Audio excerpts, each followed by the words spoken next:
हमारे यहाँ अगर इस दुनिया में भारत में हिंदू धर्म का और जनाजा निकलते हुए देखना है तो किसी हिंदू की शादी में चले जाओ। शास्त्र कहता है सूर्यास्त के बाद वेद के मंत्र पढ़े नहीं जा सकते। तुम राक्षसों की तरह अर्धरात्रि में विवाह रहे हो। अरे वो काल कुछ और था जब मुगल तुम्हारे यहां थे। रात के अंधेरे में बहु बेटियों को उठाकर ले जाते थे, दिन के उजाले में ले जाते थे, तो रात में छुप छुप करके अंधेरे में विवाह कर दिया करते थे। अब कौन मुगल और कौन अंग्रेज तुम्हारे पीछे पड़ा है? क्यों नहीं तो सूर्यास्त के पहले विवाह करते हो, अभिजित मुहूर्त में करते हो। वेद तो वही कहता है। तो तुम्हें तो ये भी ज्ञान नहीं है। हिंदू धर्म का डंका लेके घूमते चल रहे, डंका पीट रहे हो हिंदू धर्म का। तुम्हारे विवाह में देवताओं का कितना अपमान होता है।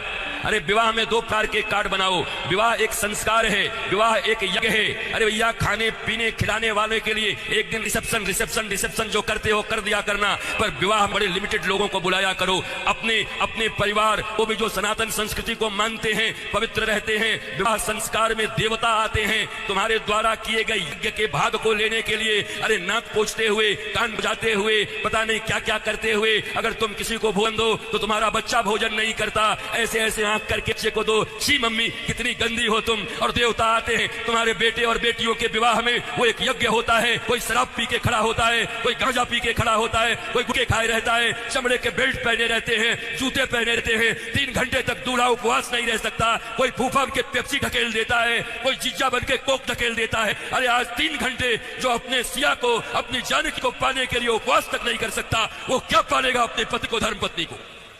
ये कोई विवाह है? ये कोई सनातन संस्कृति है? और इसी को तुम विवाह कह दो। विवाह यज्ञ है, यज्ञ है। इसलिए हमारे यहां तलाक और डिवोर्स का कोई सिस्टम नहीं है। उनके यहां विवाह एक एग्रीमेंट है, आज हुआ है कतोड़ देंगे। पर सनातन संस्कृति धर्म पत्नी और पति स्वामी इस प्रकार की एक संरचना है। विष्णु और लक्ष्मी बताया जाता है उनको। तुम कौन से विवाह कर रहे हो?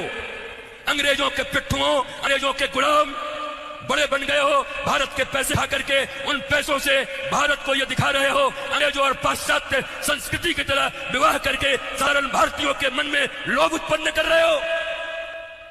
और ये समाज के अग्रणी लोग बने हुए हैं, ये समाज के श्रेष्ठ लोग बने हुए हैं, ये समाज को दिशा दिखा रहे हैं, ये समाज को भोंडा प्रदर्शन कर रहे हैं, अपने धन का लोगों को दिखा रहे हैं।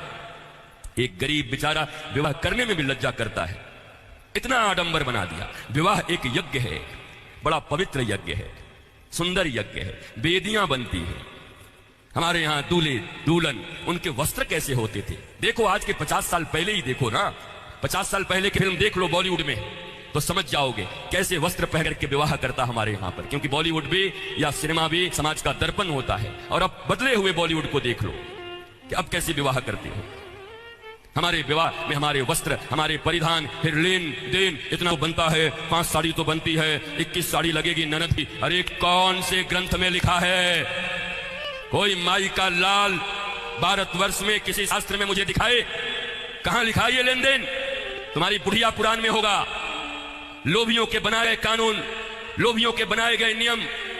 जरा सोचो, एक बच्ची, एक बेटी अपना नाम, अपना गोत्र छोड़कर आती, अपना टाइटल छोड़कर के आती, अपने घर परिवार, माता पिता भाई बहन सखी सहेली छोड़कर आती, और तुम्हारे वंश को बढ़ाने के लिए तुम्हारे घर में आती है। उसको भी टीवी, फ्रिज और कार के लिए मिट्टी, तेल और पेट्रोल से जला देते हो। तुम्हें शर्म नहीं आती? भारतवर्ष में जन्म लेकर बैठे हो। तुम्हारी बाजुओं और भुजाओं में अगर शक्ति है तो अपने पैसे से कार खरीद लो, अपने पैसे से फ्रिज खरीद लो।